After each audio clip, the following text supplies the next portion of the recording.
So ito naman yung shortcut mga master. Ito yung shortcut papuntang Rockwell, no? Kung galing ka ng South Simbo, yon. So kung galing ka doon sa may mga street na Colonel Santos, General Ricarte, General Jacinto, no? So pag galing ka doon ka pumick up, tapos ang drop off mo is Rockwell o kaya Mandaluyong, malapit lang sa Rockwell, tapos dadaan ka ng Estrella flyover. So ito yung pinakang malapit na daan, hindi ka nadadaan ng stoplight ng Kalayaan Avenue. So tara, let's go, tuturo ko sa inyo.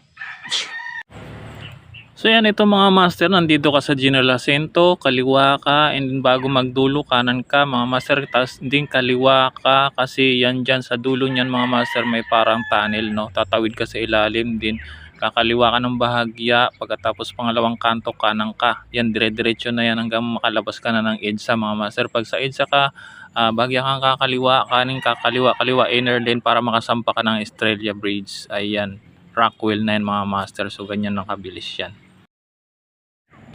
So yun mga master, salamat sa panonood. Kung nagustuhan nyo ang mga video ganito mga master, huwag nyo na lang kalimutan mag-follow and share nyo na rin sa iba para malaman ng ating mga kapwa biker mga master. Ayan, maraming salamat sa inyo.